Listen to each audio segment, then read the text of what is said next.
as they said in the broadcast last night,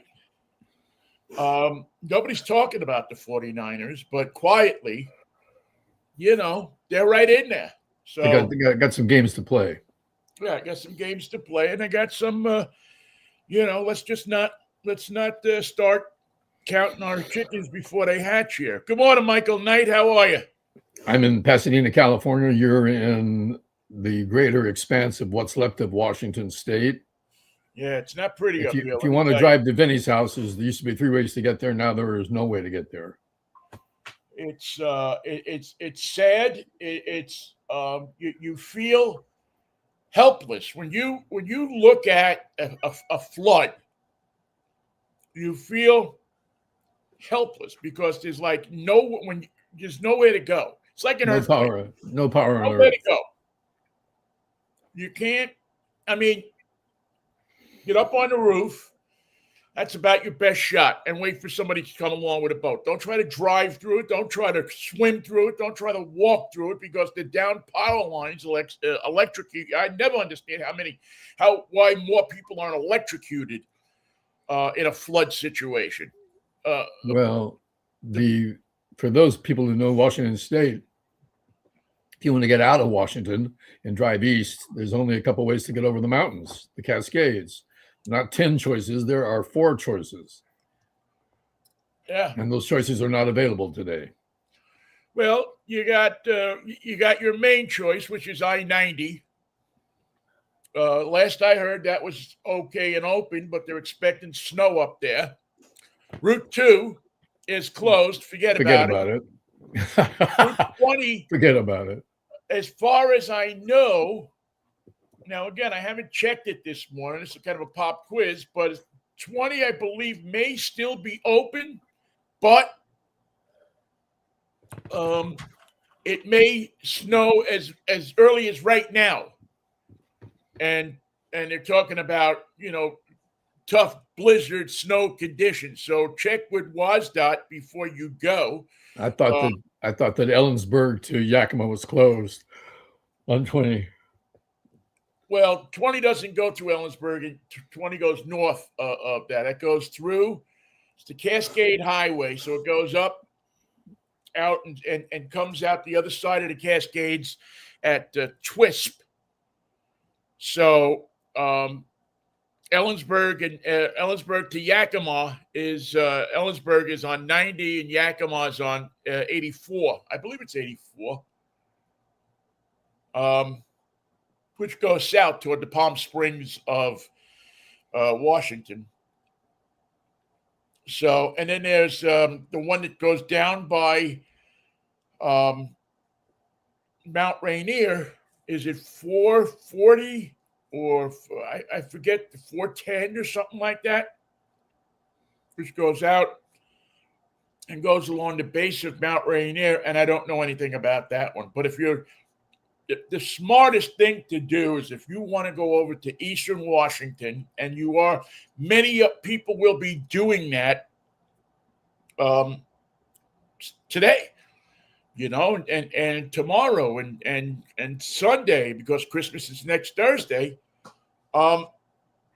Check your Washington State Department of Transportation website. Don't just go. That's not smart. That's not good enough. Yeah, don't just go. Check the websites, check the traffic reports, check several different reports too, and don't rely. Let me just say something here. And I know that we're on YouTube, and I know that we're YouTube talents of the first order. We've been on YouTube a long time. It's almost our tube. Right? It was your tube, and now it's almost our tube. Yeah. But don't believe all the weather cats that you see on YouTube, because, again, it's clickbait. There are people that will get you to click on, say anything to get you to click on their site, because that's how they make their money. So please, if you're heading over to Eastern Washington, or if you have to go over to the eastern part of the state, check with a credible weather source. Go to one of the major TV stations, 13 or 5 or 4 or 7. Go to their websites. Go to the WASDOT website. Go to the National Weather Service website. Go to credible websites. Don't believe what some idiot on YouTube tells you, because more and more people are, just people will get on there and say anything, and half of the crap now is AI. I mean, it's created out of whole cloth. It's ridiculous. They'll tell you, oh yeah, it's 80 degrees on, and you'll get in your car and you'll go, wait, well, I saw it on YouTube. I saw it on Facebook. I jumped in my car and I left. Yeah, that was good enough for me. And, you spend Christmas, stuck in your car or in a ditch somewhere off of so this slapdick disease that has infected us, of non-reliability and truths, where you lie, lie to one another. You lie to one another, but you agree to believe the lie. Well, it's like the old Richard Pryor line that I've used a million times. He'd tell lies, I'd tell lies. We complement each other's lies. It's very true. So, the weather, luckily here in the western part of the state so far, aside from the flood damage that already exists, hasn't so far as of today been much more added to it. But again, if you're going north, if you're going south, if you're going up to Skagit County, you're going to Island County, you're going to any of the counties that are up or down I-5, check before you go. What about the weather? How's the weather looking at your place today? Today it's not sunny, but it's a light gray. It's not the dark gray that you traditionally see with the thunderstorms. So I think maybe we're pretty lucky. Now I'm going to add a caveat to that. I went to the eye doctor at 7:00 this morning and had my eyes sprayed. So I don't know if I can see anything. I'm not seeing you too clearly. Well, I'm not here very clearly.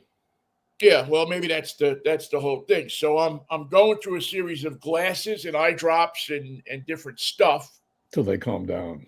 Till they get back to some semblance of normal. I mean, every time I see a light, it looks like it's a Klieg light. It's just hit me in the eyes so much. But at least the lucky thing is that my eyes seem okay. I don't have any diabetic kind of, I'm lucky in that respect that, that my eyes, my body is, I have been blessed with a body that looks like it should be, for all intents and purposes, junk. But for some reason, I've been blessed with good. You fool them, Vin. You fool them. You just keep fooling them. I'm trying. So the game last night. Speaking of luck, that game, as you know, in the NFL, if you need 2 points and you go for 2 points, that's the most positive way in the world that you will not get 2 points. The NFL has a lot of things that it can do well, and there's a lot of things that don't happen. But getting the 2-point conversion is something that no one in the NFL knows how to do. No one can do it. No one pulls it off. Everybody who tries fails. To do it 2 times in a row and to have it win the game is not just extraordinary, it's earth-shaking. It's never been done. And that puts in the back seat the recovered fumble of the lateral that was inadvertently recovered by Charbonnet. I think that's his name. And Charbonnet, yeah. Not Chardonnay, but Charbonnet. The end result was the victory for the Seahawks. But the pathway to that victory was down a road that included a lateral and 2 2-point conversions. Impossible. Well, every call went their way last night. Everything that looked like it wasn't going to go their way in the second half of that game went their way. And I wondered who called for the review of that play, the lateral. Well, it's something new. I think that they're. I mean, they got this thing called a virtual measurement, which I had never. Had you heard of it before? No. I heard the last game, and then I heard it this game, and I mean, for my money, the NFL makes shit up as they go along. The referees certainly do. They're famous for that. But this lateral, not lateral, but a virtual measurement that they're talking about, I had not heard much about it until this season, and certainly this just the second half of the season. And Is so that a measurement to far, determine first? Is that to determine first down or what? Please go away. I'm not sure what it seems to me like they just widen out the screen and see exactly where the ball is and measure it from there, or use a tape, not a tape measure, but a Laser. scope or laser or something. I don't know. But however they do it, they used it for an excuse last night to give the Seahawks a play, which they desperately needed, which they would have been out, without that measurement, whatever it was, that review. Now, if I remember right, and again, I'm not a great expert on this, but if I remember right, all plays are reviewable within the last 2 minutes of a game, right? And all plays in overtime are reviewable. So go figure. The end result is they won the game. Magnificent skin of your teeth victory. And they come back at 16 points. Yeah, and they did it in the way that they've been doing it for at least the last 6 or 7 or 8 weeks, and there would have been another victory on there if they hadn't had that 4 interception game. They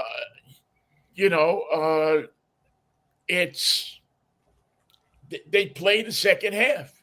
I'm firmly convinced that that's their strategy, that they have other people in that in those uniforms in the first half, and when they go in the locker room at halftime, they bring the other guys, the real players, out. They're sitting in a lounge smoking some cigars and having a couple of brandies. I like to see him take sobriety test on those guys right on the field at the end of the game, an identity test. Make sure they're the same guys that you say they are. Love it. Genetic screening is what the Rams should call for. Genetic screening, genetic measurements. Virtual genetic measurement, yes. Yeah. Yes. Because it just doesn't seem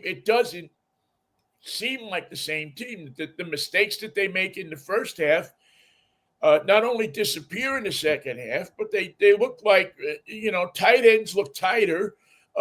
Offensive linemen look more offensive. Passers look more passive. It's a complete and utter reversal of what they looked like in the first half of the game. I've never seen anything like that before. 2 games to go. Is that right? 2? Is it 2? Yeah, I think it's 2. Might not be 2 for the Seahawks because they had a quick week. Yeah, because they're off this Sunday. So did the Rams, for that matter. My schedule, real quick. These days I need a schedule to look at anything. The only thing I can remember is that I'm supposed to go to the doctor on a certain day. That's about. Got nothing to do with football unless you're sporting an injury from your high school days. It's the only thing I can really remember, Michael, is that I need. I'm remembering that that I just. You got to go to the doctor. You got to go to the doctor. Now let's see, week 16. So now I want week 17. And it's Sunday, December 28th. They will be in Carolina. That's a the bit 10 of a o'clock break. show. And then week 18, they are in, they're visiting your 49ers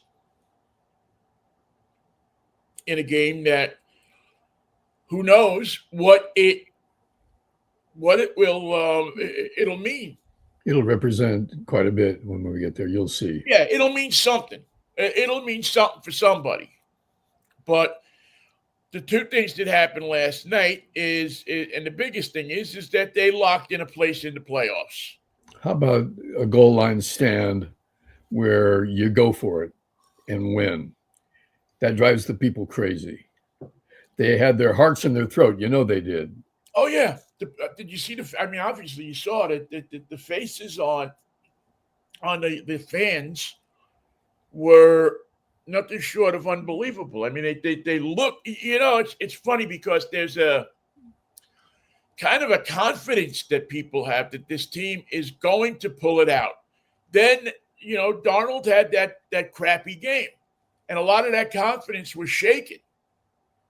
Um, Again, the one thing I heard last night that I wanted to say something about this is I'm just a little done with people booing your team in their own stadium when they don't make a play or they don't achieve a first down or they I find that so sickening when you boo a team that's here fighting for their lives, fighting for their to get a great seed in the playoffs. It's not like there's no effort. It's not like you're looking at the Jets, or you're looking at some team that just doesn't lay out any effort there week after week. You're looking at a team that is unreal. That they're doing everything that they need to be doing to get to the playoffs and the Super Bowl. And there's a contingent. It's not a large contingent, but it's large enough so you hear it on television. I mean, when the hell did Seahawk fans become so smart that they have the right to boo a team that's got 13 wins under their belt? Yeah, what would it take them to actually get behind their team? We've won 13 games. What would it have taken? Would 14 have done it for you? Would you be a fan then? Would you?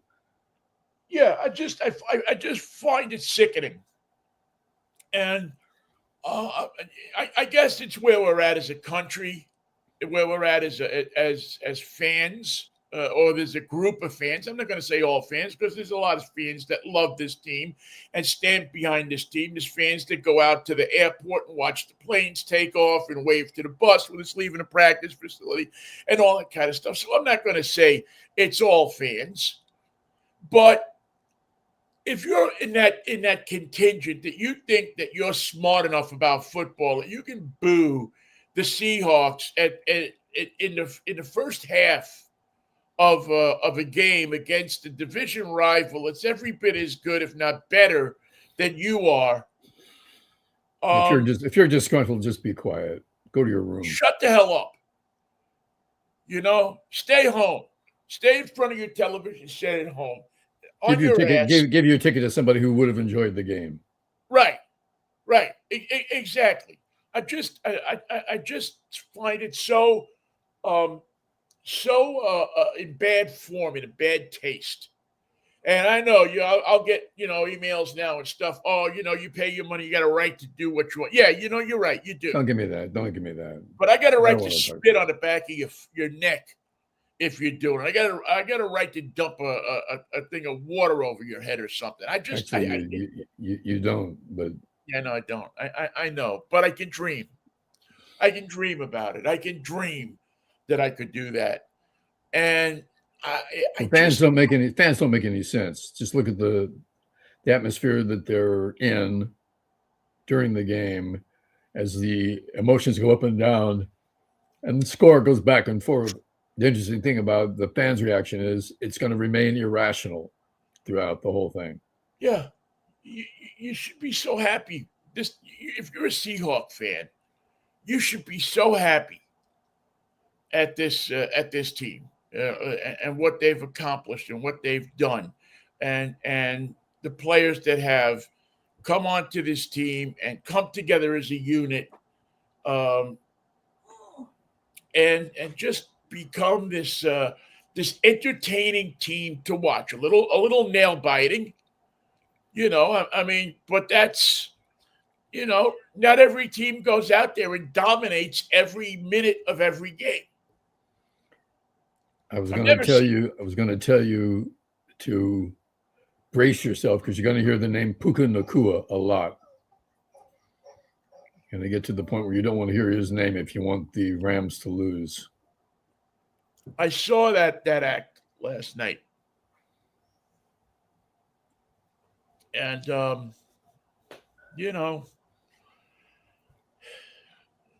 over exuberant players are not. He didn't start that, and he won't finish it. Maybe somebody at some point will take him over to the side and say, you're going to wind up getting one of our other guys' asses kicked.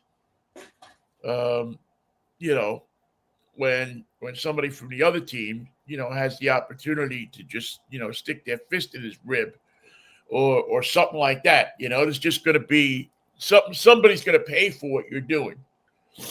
Maybe not. Maybe they feed off of it. Maybe it's something that McVay likes. There has been coaches that like that kind of thing. They like to see their guys stirring it up with the other team.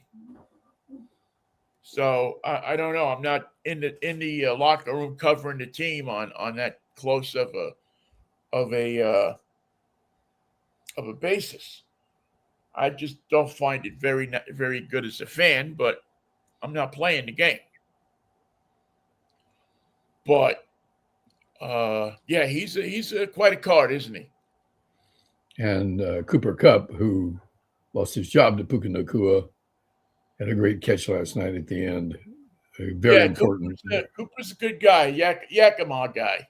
What would your old friend Keith Shipman say? A Yakima product? Or a Eastern Washington product. Eastern Washington product? Yeah. The Eagles of Eastern Washington. Yeah, he's Cooper is he just seems he seems like a guy you wouldn't mind having living next door to you. One of those guys. And he's fit in here very nicely, I think. I think he's a guy that wanted to come home, play for the team he grew up cheering for. And he picked a good time to return. He picked the right time. Again, I don't know how this is all going to play out. I don't think anybody is, because there's a lot of matched talent, a lot of parity in this league. And there's also teams that should show up every week that don't, like the Eagles. Where are they? The Bills can't be counted on to be there Kansas every week. City, what the hell happened to them? Well, everything happened to Kansas City, as it turns out. That was a perfect storm, and it's not over yet. It's up to that team not to overreact and start chopping off heads to bring in a fresh crowd. That's not going to solve their problems. Right, and I don't think they will. I mean, Andy Reid's been around long enough to know how it works. I mean, he was, he had that situation with Philadelphia early on in his career, and I think he made that move of getting kind of bent out of shape. But he had a lot of personal things going on in his life too. He had lost his son. He had different things that can affect your judgment, can affect the way you look at things in a certain time in your life. So. And what you project to your team. Yeah, and just what you're all about. But he's shaking it off.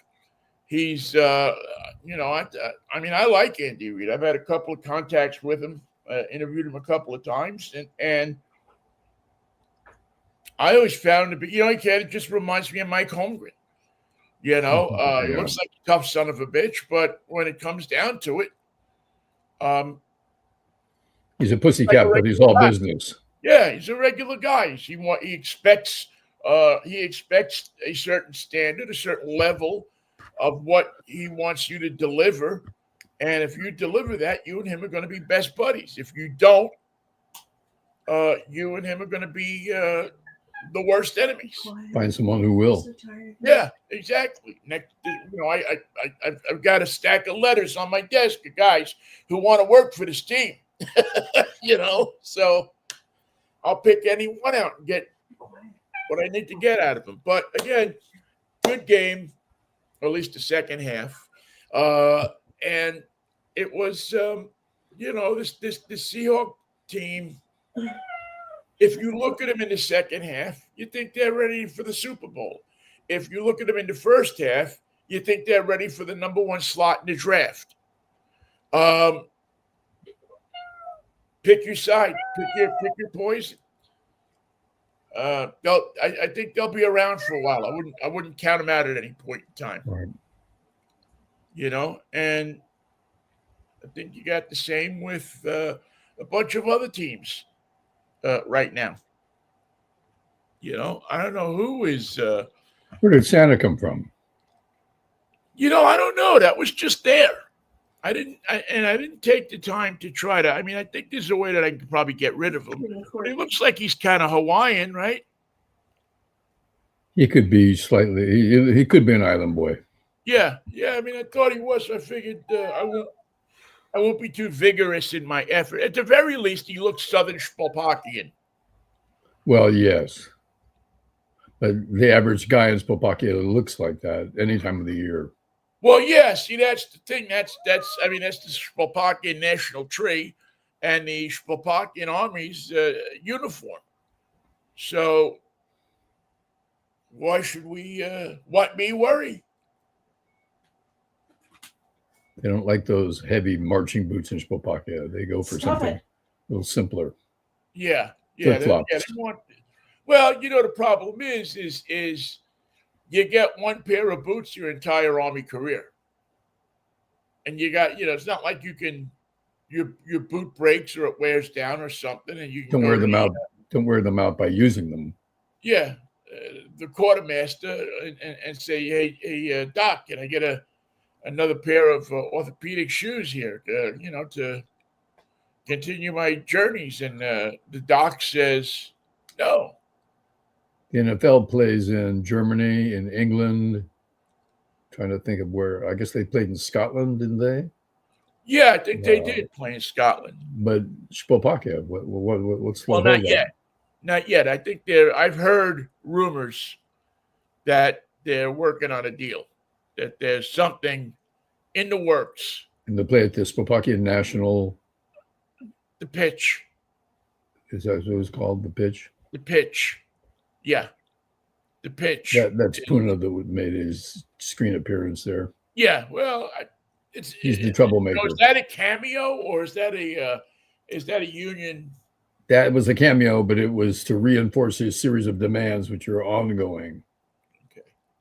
He's not going to come back and just jump on your head or anything, is he? He's of the nature that he does not quit.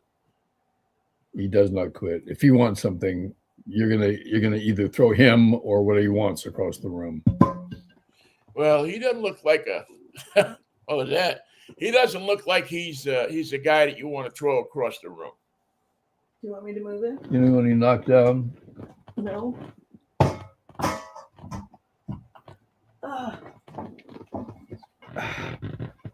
This is the handle of the bat. Oh. This is the meat of the bat. Looks like something Babe Ruth had in his. There's the Hillerich and Bradbury logo. And here at this end, it says Knight. Oh, cool. This is my grandfather's bat. Oh, I like that. I don't know. You ever showed me that before, Michael? That's pretty cool. Yeah, this belonged to Grover Cleveland Knight, Kitty Knight. And he made it to the show. He played for the Philadelphia A's and the Cincinnati Reds, and he played for the Oakland Oaks for years. And he was a power hitting pitcher. And there is his bat, which my cat knocked off with no respect for baseball history whatsoever. But the logo hadn't changed from when he played ball. Look at that. I have a picture somewhere in my pictures of a and it's a big bat. I don't know how the hell Oh, Jesus, huge. It's Weighs more than it's I just do. too damn big, man. I don't know Yeah, what they. I can only imagine the strength that was attached to players of that era. Yeah, That they used to pick, two of those things up, yeah. stand in the on deck circle, and swing it over their shoulders like they were, swinging nothing. Um, So the cat wanted my attention. That's what he knocked over. as long as he didn't hit you over the head with it. He wouldn't That's- hesitate. Yeah, a bat like that will definitely get it gets your attention sitting there. I mean, just Well, if you know anything about baseball, just the fact that he moved the bat in any direction yeah. gets my attention. So the fact that he could move it, knock it down, and have you pick it up, I think is a masterful piece of of like, yo, look at me. Oh, he lives a life that's based on yo, look at me. Yeah, he's definitely he's a card, man. You don't fool around, man. He's like, I'm here. Don't look away. The cats got on the bed last night and migrated across the bed through the evening and the early morning hours, taking first Kristen's foot space so she couldn't stretch out, then taking mine so I couldn't get to Banky to go all the way over me. And no apology whatsoever. The cats consider this part of their relationship with us, inconvenience. If things are looking convenient, they can make it look inconvenient. Yeah, they don't have much of that apologizing thing in them, do they? Got nothing to do with an apology. Yeah, I don't. My sister's really into cats. I mean, I was for a while, never that much, but I've always had cats in the house, dogs in the shop. When I had shops or places that had a yard or something like that, that's what a dog was, and and never the twain shall meet. But that's all changed now. Now if you left a dog out in the winter in a yard, someone would call the cops and charge with animal cruelty. Fine with me. So I don't know. I'm just glad that I'm glad that we got him. I mean, you know what? I've often thought about getting a cat, but then Michael, I think to myself, I have trouble taking care of myself. If I get a cat, how's he going to take care of me? So I visit other people's cats. As far as the dog, I have Panama, which is my daughter's dog, and what kind of doggy? Or my little Chihuahua. It's my granddaughter, and she's a lovely dog, and I don't have to clean up after her and follow her around and everything like that. So well, I'm in charge of the poop display. These cats are the biggest cats I've ever had. They poop like dogs. Their production level is nonstop. So I'm the guy. And when they walk down the hall together, they're brothers, actual brothers from the same litter. And they say, "Isn't that the little man that does our poop?" I said, "He looks familiar." Oh man, Michael. See, I don't know if I could. I don't know if I could do that. I have utmost respect for you for doing that. So I'm adjusted to the poop brigade. So what else is happening in the world that we're? The Epstein files were released just like they said they were going to. They released them all. They released them because they had to. They released them because it was the law. They released them because they had promised to. And then, lo and behold, they didn't release them. Yeah. And that's what it's like to deal with a Republican. That's what it's like to accept the promise and the reassurance of a Republican. I can't wrap my head around the fact that anybody is stands behind these people. I can't. I can't. Fear and loathing. Yeah, I Hunter can't. S. Thompson called it fear and loathing. Yeah, I can't imagine that people, even the worst kind of people, still look at this guy and say, well, that's just him. That's just that's just the way he operates. I don't get it. I can't understand people who think like that. Did you see his address to the nation? No, no, I purposely just because I knew what it was going to be. I didn't. I was amazed at the fact that it was loud, fast paced, one lie after another. Not a true statement was made in the entire address, and he seemed to be fueled by methamphetamines. He was going at a loud pace that is way above his usual delivery mode, and someone should have taken his blood pressure because he was a bit of a mess and so unconvincing in his lies. Well, now I've heard that he is, and I'm not familiar with this drug, so I don't know what it does to you, but ketamine seems to be what many people are saying that he is sharing with Musk. God bless you. Bless you, ditto again. Is this the end effect of ketamine? This yelling and this kind of just this disrespect, this regarding of anything around you except what you're saying? 3 strikes, you're out. It just doesn't. It just doesn't seem human. Doesn't seem that anyone has a vote. Remember, you asked the question: can anybody get this guy to shut the fuck up? The answer is no. Can anyone get him to consider what he's going to say before he says it? The answer is no. Is there any downside to anything he has ever said or ever done or ever blurted out? And the answer to that is no. People just forget it the next day and they never, ever refer to it again. He can lie. He can cheat. He can lie again. He can lie to the nation with every number that he uses, every reference that he makes, lie one after another until his 30-minute speech is done.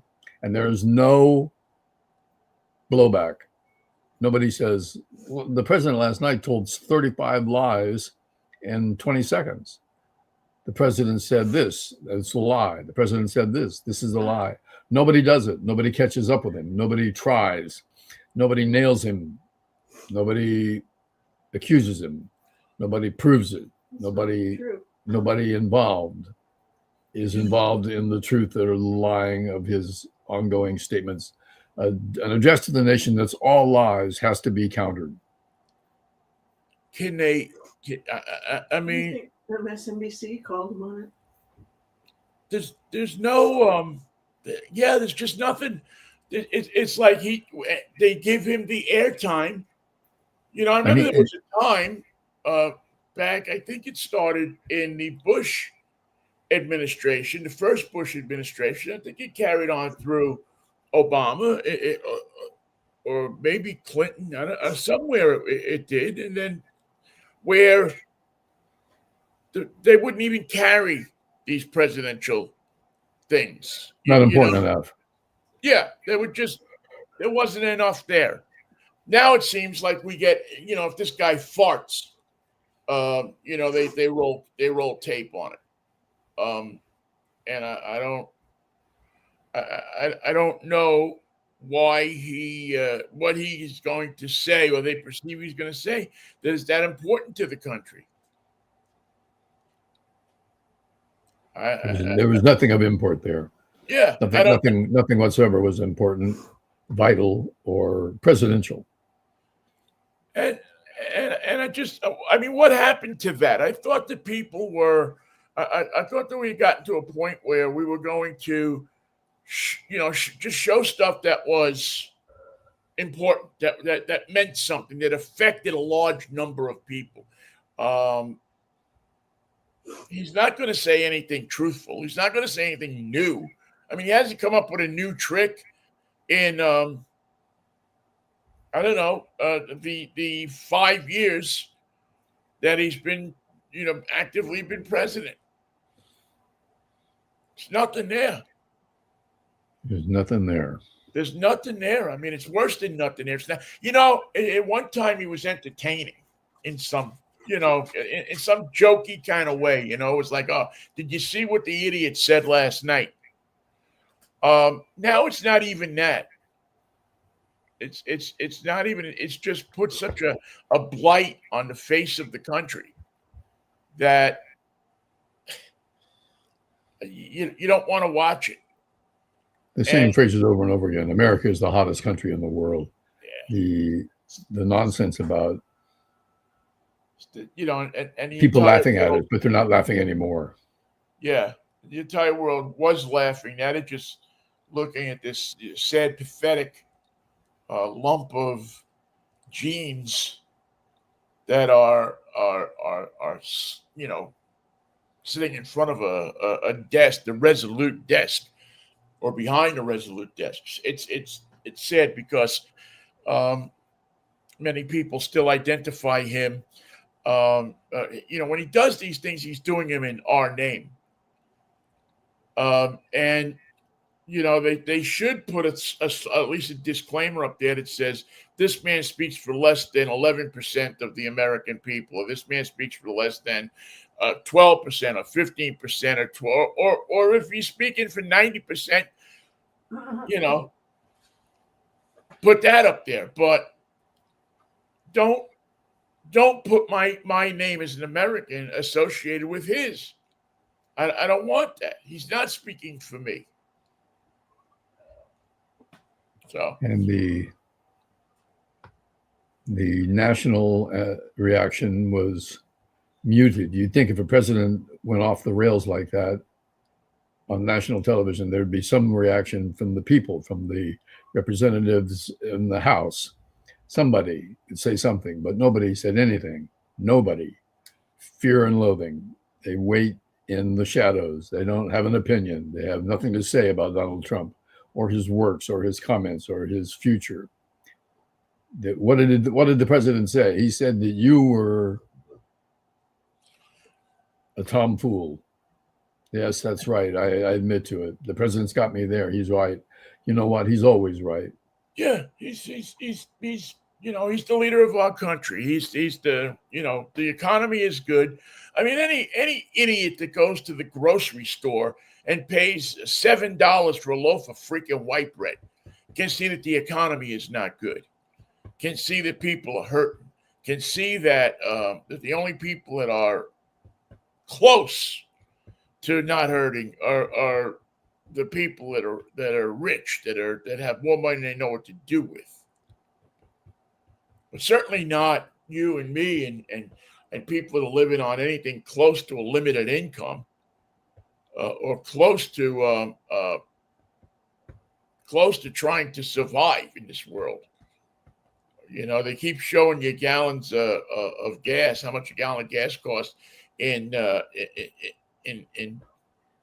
Alabama or Mississippi or something like that, where it's $2.13. Drive up here on Aurora Avenue where it's $5.98. And maybe you'll see a different story. But we're paying $4.49 to $4.99, depending. Yeah, can't watch it. I can't bring myself to watch it, to endorse it, to look at it and say, we're all going to be okay. This is going to, this is just a temporary thing and prices are going to go down. Or this is a kind of thing that's going to shake off, or for some reason. It doesn't exist. No, you just tell them that the price that you see is not the price that you have to pay. No. Why are you equating the sign that says you're paying more with the action? Listen to me. I told you that the gas prices are down, that your food prices are down, and your wages are up. Now that's what I'm telling you. What you think about that or how you process that information is up to you. But I'm telling you something that you can't prove in your own private life by going to the store, by checking your own paycheck, by getting gas. Yeah, it'll even out. The president said it will even out. So it's going to even out. Tariffs are my favorite word. Yeah, where is this a check that we're all going to share in, this dividend, this tariff dividend that's supposed to be coming down the line here. It was supposed to be here by Thanksgiving or Well, Christmas, so that we were all going to have a wonderful Christmas. simply having a wonderful Christmas time. Yeah, yeah. I mean, even Paul McCartney doesn't believe it. He's been dead for 35 years. I don't get it. I get that the people that are surviving this, the people that are trying to work between the cracks and cuddle up to people next to them and feeling like maybe they'll have a chance if we could just get to November of this upcoming year and get through it. Maybe we'll be lucky enough. But the person that I know for years, is a Trump supporter, said, "Stop hating him. He's trying to give you all a better life. He is trying to give you, not America, but you, the people that hate him. He's working on your behalf." Is what Trump lovers believe.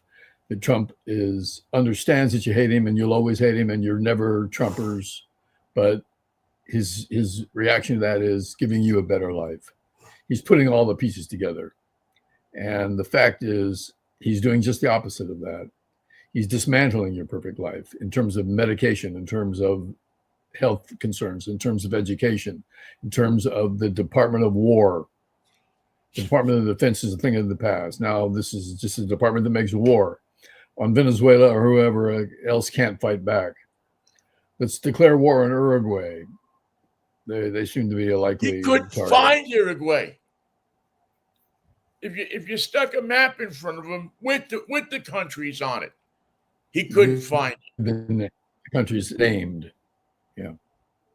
Yeah, he couldn't find any of these countries. So again, I hate to get so because I liked our conversation much better when we were talking about the NFL and the Seahawks and the things that are going to make us feel somewhat better. If you're a Republican supporter, run through this. For weeks, we've been told that today's a deadline for the release of all the documents concerned in the Epstein case. Today's here, and they're not releasing them. They're not releasing them all by hundreds of thousands of documents. And the American people are supposed to be fine with that. They're supposed to say, well, there has to be a reason for them to say they're going to release them, but then not release them. We don't know what it is. We can't imagine what it might be, but don't blame the Republicans for not releasing the documents. Just blame the Republicans for slowly acclimating you to the fact that they're not going to release the documents. Well, it's the Democrats. But they're going to say they are. They will promise they will. They will have a law that says they must. They will have their day in court where they defend the fact that they haven't. If this is the Republican world, promise, promise, promise, nothing. Not going to do it, not going to do it, nothing. I will do it. Rely on me. I'm going to do it. Nothing. It's fascinating. Yeah. And this constant flow of nothing is what the Republicans seem to draw their strength from. The fact that they said they were going to do something, didn't do it, and are stronger for the fact that they didn't do it. Don't ask me how that happened. He's the only president or the only human being I've ever seen, except for the only other guy that reminds me of him is Edgar Buchanan. when he played that wonderful part of Uncle Joe in Petticoat Junction, and he was the only guy that you would wake up to call somebody else Sleepy Joe, and then he would go right back to sleep. He'd snap his suspenders, and he'd wake up and go, "Oh, Sleepy Joe," and he'd go right back to rocking and sleeping. He was one of Andy Griffith's gang in Facing the Crowd. The Cracker Barrel gang. Oh yeah, Jay, oh, yeah, you got that right. I forget what his character name was, but you got that right. Just sit there and agree with while they were rocking back and forth with anything he would say, because he was handing out free sorghum liquor and crackers out of the Cracker Barrel. Now, smart thing is, don't run out of sorghum liquor, and you'll be okay. When you run out of the liquor, those people get kind of edgy. And they don't understand so easily, so readily. No, they're used to just getting they're hit at 9 and 12. That's where the numbers on the Dr. Pepper bottle came from. 10 to 4. 4, yeah. That's when supposed to get your hit. But that's the best as I can explain it, Michael. Well, then let that be the end of it. Want to meet on Freaky Friday? Today's a Freaky Friday. Today's Friday, Michael. Today is a Freaky Friday. Well, you are absent from school on Wednesday. It'll have to be a morose Monday then. Yes, a morose Monday. Let me see if I can quickly. I don't know if I can quickly do this. Of what are you driving this week? So if you want to know what I'm driving this week, I'm driving a really groovy car. So what I will suggest to you is that you join me at 11 o'clock tomorrow morning as we have our annual review of Santa's sleigh. We have the groovy car that I'm driving this week. We have some last-minute Christmas gifts that you will be able to buy the car lover in your family for a reasonable price.